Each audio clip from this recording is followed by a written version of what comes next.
ხოხოულაში აქ რამდენიმე გვარს აი გიორგაძეებს ერთად ერთ 7 რამ მოსახლეს ჰქონდათ სამეურნეო სახლები აგებული. ასე სულაქველიძეებს 1 კილომეტრ ნახევარის მოშორებით, ღიბრაძეებს და დაშორებული იყო ეს ერთი მეორეზე და თავთავი საძოვარიც ჰქონდათ ეს. ხო და ყავდათ პირუტყვი ვისო და ათევდნენ ღამეს იქ, იმიტომ რომ შვილი დაშორებული იყო 4 კილომეტრზე ახლა იქ პორომი იყო, გასასვლელი ხიდი არ იყო, იმაზე უნდა მოევლოთ შორს იყო ესა და წვალობდნენ ასე. ამიტომ ამ სამეურნეო სახლებში ჰქონდათ თითო ლოგინი, ფიცრული ლოგინი და ათევდნენ ღამეს რომ დილას ადრე ამდგარიყო სამუშაოზე. ჩვენები ახლა ბაბუას უფროსი ბიძა ვიქტორი და მამაჩემი მიუბარებია სტაროსესკისთვის ახსავსდელად, რომ ფილოქსერამ გადაახმო ვენახები და ფილოქსერას წინააღმდეგ მებრძოლი ჯგუფი შეიქმნა და ამის წევრი ეგნატე ნინოშვილიც იყო და ეს რუსი აგრონომი ყოფილა ახალგაზრდა სტაროსელსკი, მერე როგორც საუბრილანგა სხვა დავალებაც ჰქონია იმას.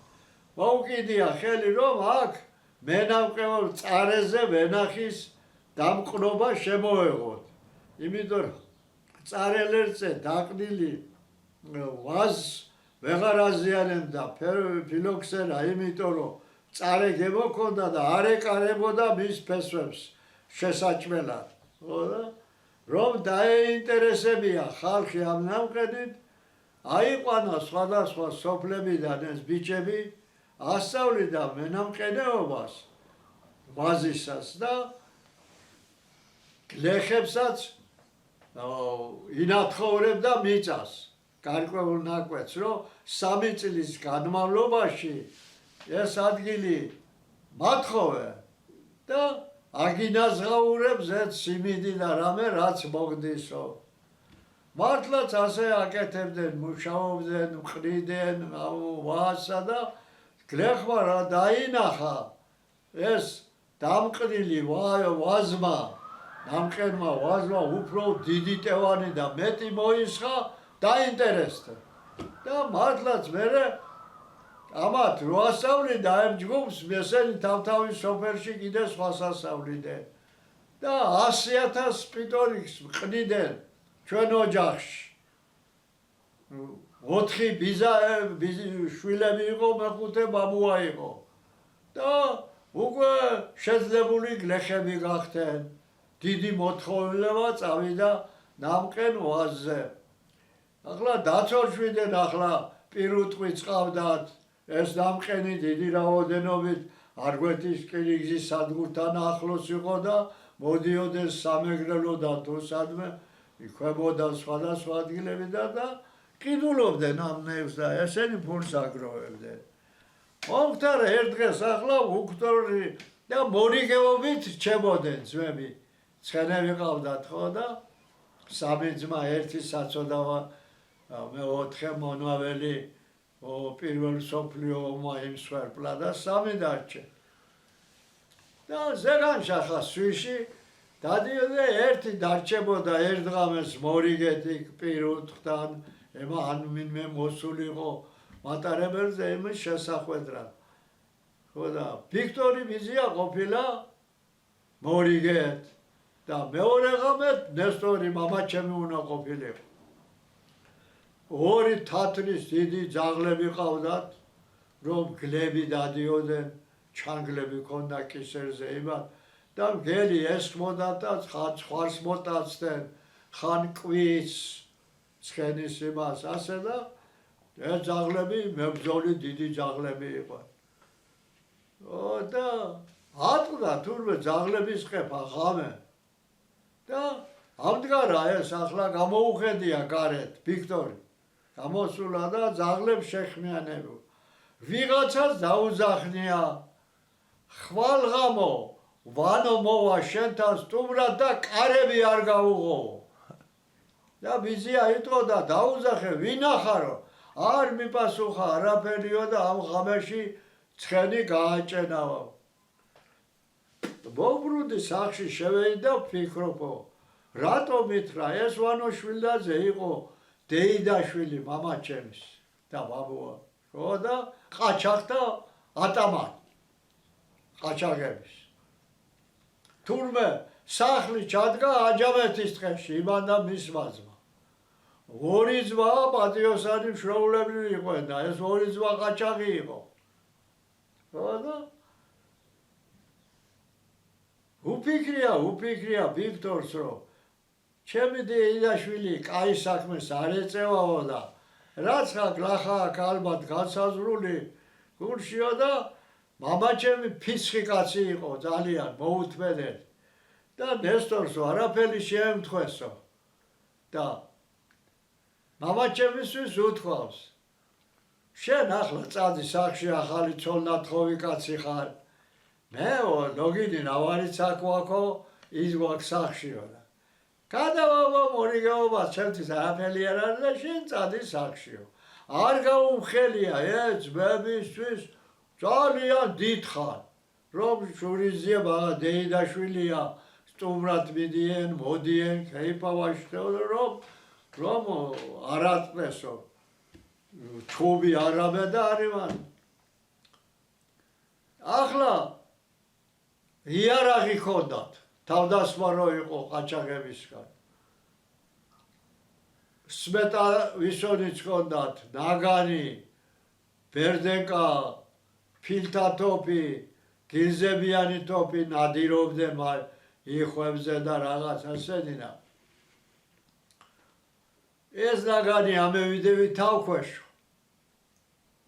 რო შექმნეს ძაღლემა ყეფა ღამე და ცხენების ფეხის თხარათქური ხმა და კარებზე ურახუნებს ასე მათრახის ტარს. ვიქტორ ვანო ვარ შვილდაძე გამიღე კარები. გამოვაძრე ნაგანიო და გაბრუნდი უკან თუ არა ნაგანით გაგიპობ შუბსო. მაგრად რო უთხარიო ხმა რა მოუღიათ ბიძიაო მოვაყოლე მე სამა და გააჭენეს ცხენები და წევიდენო. ეს არ მithქვარ ჩემი ძმებისთვის არც მამასთვისო არაფერიო არ მოხდეს რამე მაგრამ ხიზლად ვიყავი რომ კიდე არ ერთ დღესო ახლა ეს ღვინისმელი კაცი იყო ვიქტორი ტოლიბაშობდა და ართრებოდა იოლად საქარაში ბიცოლა ჩემის ნათესავთან ნებიერიძეებში მომხდარა სტუმრად და მაშინ მანამდე ასეთი წესი იყო თუ ღვინოს ვეღარ სვამდა კაცი უნდა ამდგარიყო მაგიდიდან გადასულიყო რჩებოდნენ ღვინის სველები მაგარი ეჭიდებოდნენ ერთმანეთს რო შეთხელდა მაგიდაო ცოტა ხალხიაო ერთი ყაჩაღი ვასილ ნებიერიძე იყო არგვეთელი დაუდახია ახლა ამ ლამპიჩუ ვიქტორ შენახა რავა იყო ვანო რო გესტუმრას შვილდაძევო შენ ვიყავი რო გამაფრთხილეო უთხრა და მოყოლია ეს ვასილ ნებიერიძე მერე ვიქტორს როგორ იყო თურმე რომ გააფრთხილა ვასილს გაუფრთხილებია მაგრამ არ გაუხე ისევე ყაჩაღმა გასა ყაჩაღები ხო და ბიძია იტყოდა ხოლმე სისხლმა გამყიდა და პურვარილმა გადამარჩინა სისხლდა ხორცი ეს ყაჩაღი იყო ხო და ყაჩაღებიო ჩვენთან გამეივლიდნენ სტუმრათო ღამე ღვინო მქონდაო საჭმელი სასმელი გაუმასპინდებოდითო სამი კიტლოშიო ვაბარებდითო ზესტაფონში ყველი ძროხა ვყავდაო სამი ძროხა ვწველიდით ამას კვერცხი გროვდებოდაო თევს ვიჭერდითო და ევიდო ცხენით ევიტან ზესტაფონშიო ნივყიდით ახლა იყიდო და სახარჯო ფულს ვაგროვებდით ასეო თუ ვინმე შეგხვდებოდაო ნაცნობი დავპატიჟებდით. თუ არა მარტო არ შევიდოდი დავჟებოდი საიმედო რომ 20 წუთში აგერ ვიყავი სახლშიო და ნაინაინის საჭმელი მქონდა. სახლში მოვიდოდნენ პატივცემდით. და მოყოლია ეს ვასილი. ჩატარდა თურმე თათბირი მაჯამეთის ტყეში ამ არდალუე თქვენსა არდალოს სახლში ვანოს სახლში. და წამოუყენებიათ წინადადება ზოგს უთხოვს მატარებელი გავძარცვოთ, ფოსტა გავძარცვოთ. ზოგს რაღაც გაჩერდითო ვანოს უთქვია. ეს არის ვასილის გაჩერდი. ახლაო გიორგაძეებს აქვს პიტონიკის ფულიო, გაზაფხულია. და დიძალ პიტონიკს ყიდიან, ისინი მეგრელები და ისინი მოდიანო და დავესხათ იმათ თავზეო. ახლაო ზოგს დაუსახელები ახლა მე აღარ მახსოვს სახელი. ეს მომიყვა ბიზია აგერ მერე გვიან თუ არა ძმებმაც არიცოდნენ ეს ამბავი რომ ჩხუბი არ მაგდარი. მაგრამ მე მომიყვა მერე და ვასილის დაამბო. უთხოვთ ახლა იქ რომ მაგერიო კაცო კარგი ბიჭები არიანო ძმობითო. 3 კილოში შეგხვდებიანო დავყვატიჟებენ პატივცემენო. იქ მივალთო გავივლითო თან ყვებიან პატივისცემითო და ნუ გავუკეთებთ ამასო. სხვას უთქვია მერე მაგათო კაცო ყველანაირი იარაღი აქვთ. დაგვამარცხებენ. მაგის უგეშინია თქვენო დეიდაშვილია ჩემიო. დაუზახებო და ნიფხავ პერაგისამარა მოვა კარებზეო და მერე იმოქმედეთ თქვენო. ესე იგი ახლა უიარაღო კაც რომ რევოლვერს დაადებ გულზე რაღაცისა. ასე ყოფილა და